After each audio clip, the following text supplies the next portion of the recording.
Hello student, তোমাদের যাদের fifth সেমে Bengali মাইনরে আছে তাদের জন্য সাজেশানটা আমি দিয়ে দিচ্ছি। বেশি বড় করছি না, তোমরা সাজেশানগুলো দেখতে লাগো। মডিউল 1-এ তোমরা ফোর্ট উইলিয়াম, রাজা রামমোহন রায়, ঈশ্বরচন্দ্র বিদ্যাসাগর 15 নম্বরের জন্য একদম আমি স্টার মেরে দিয়েছি। আর প্রাবন্ধিক বঙ্কিম, ওকে। তারপর দেখো ডবল স্টার দিয়েছি রবীন্দ্রনাথ আর প্রমথ চৌধুরীটা দেখে নেবে। 7 নম্বরটা না করলেও হবে, 8 নম্বরটা অনেক সময় ছোটোতে দিয়ে দেয়, ঠিক আছে। এবার এই মডিউলেরই 5 নম্বরে দেখে নাও শ্রীরামপুর মিশন, মানে ফোর্ট উইলিয়াম বড় এলে শ্রীরামপুর ছোট, শ্রীরামপুর ছোট এলে এই শ্রীরামপুর বড় এলে ফোর্ট উইলিয়াম ছোট, মানে এরকম অল্টার হয়। এবারে ফোর্ট উইলিয়াম বড়ই আসার প্রবাবিলিটি প্রচুর। অক্ষয় কুমার দত্ত খুব খুব গুরুত্বপূর্ণ, প্যারীচাঁদ মিত্রের গদ্যশৈলী, ঠিক আছে। বঙ্কিমটা দেখে যাও হালকা করে। আচ্ছা, এবার দেখো কালীপ্রসন্ন, প্যারীচাঁদ থাকলে কালীপ্রসন্ন, এটা জানো যে একদম। আচ্ছা, প্রমথ চৌধুরী আমরা বড়তে দিয়েছি, তাহলে বড় যদি পড়ে রাখি তাহলে ছোট পড়তে অসুবিধা হবে না। গদ্যশৈলী, গদ্য রীতি হবে এটা, হ্যাঁ গদ্য তীর হয়ে গেছে, এটা গদ্য রীতি হবে, ঠিক করে লিখে নিও। সংবাদ প্রভাকর রবীন্দ্রনাথ একবার করে দেখে যেতে পারো, জাস্ট দরকার নেই, ছাড়ো। মডিউল 2-তে দেখো প্রশ্নমান 15-র জন্য আমরা কাব্য নাটক দুটোকেই নিয়েছি।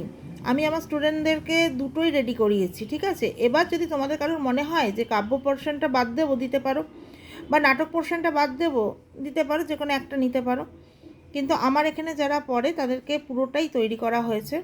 তোমাদের যদি নোট লাগে তাহলে এই স্ক্রিনে দেওয়া নাম্বারে তোমরা যোগাযোগ করে নিও, ওকে। পরীক্ষা তো আর খুব বেশি দেরি নয়, এবং এরপর যদি তোমরা অনলাইন অফলাইন ক্লাস করতে চাও সেটার জন্য যোগাযোগ করে রাখতে পারো। কেননা আশা রাখি এতদিন অবধি যতটা সাজেশন দিয়েছি তোমাদের কমন এসেছে।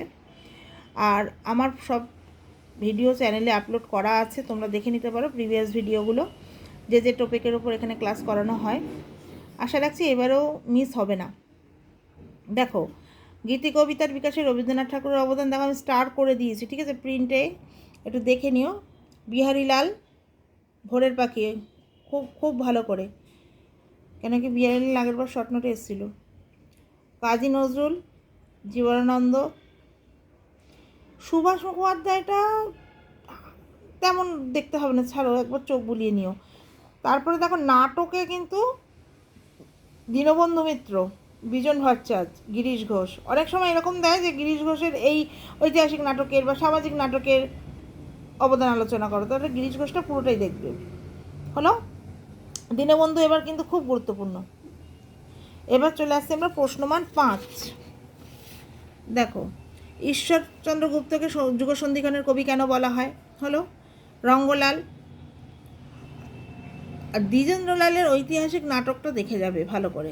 আর বিজন যদি বড় করি, দেখো বিজন শর্ট নোটে অবশ্যই পারবে, ঠিক আছে। নবান্ন আর অন্য চাই প্রাণ চাই করে দেবে, সমস্যা কী আছে। আচ্ছা, তারপর চলে আসো মডিউল 3-তে উপন্যাস, দেখো ভিভিআই করে দিয়েছি একদম 1 আর 3 স্টারের পরেও গোল করে দিয়েছি, অবশ্যই করে। বঙ্কিম, শরৎচন্দ্র আর রবীন্দ্রনাথ তো আছে স্টার করা। এরপরে তোমরা একবার করে বিভূতি তারাশঙ্কর চোখ বুলিয়ে যেও, ঠিক আছে। এইবার আমরা প্রশ্নমান 5-এ চলে আসছি। দেখো বাংলা উপন্যাসের উদ্ভবকালে ইউরোপীয় সাহিত্যের প্রভাব কী ছিল, এই টাইপের একটা প্রশ্ন আসতে পারে। আমি স্টার দিইনি যদিও। তারপরে দেখো 2 নম্বরে কিন্তু আমি 3টে স্টার দিয়ে রেখেছি, এটা দেখে নাও ভালো করে। তারপরে আমি চলে আসছি,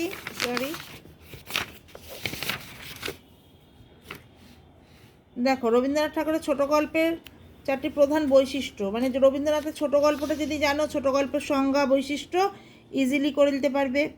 মানিক বন্দ্যোপাধ্যায়ের যে কোনো একটা নিতে পারো, ঠিক আছে। তারাশঙ্করের স্টার দেওয়া আছে, কিন্তু তারাশঙ্করটা দেখবে ভালো করে। আর দেখো আলালের ঘরের দুলালের গুরুত্ব, এটা তো প্যারিচাঁদ করলে আমরা পেয়ে যাচ্ছি, সমস্যা নেই। আর শরৎচন্দ্রের দুটির বিখ্যাত নারী চরিত্র, তো এটা আমরা শরৎচন্দ্রের বড়টা করলে পেয়ে যাচ্ছি। মানে খুব অল্পের ওপর গায়ে গায়ে সাজেশন করেছি, তবে আশা রাখছি কমন পাবেই, ঠিক আছে।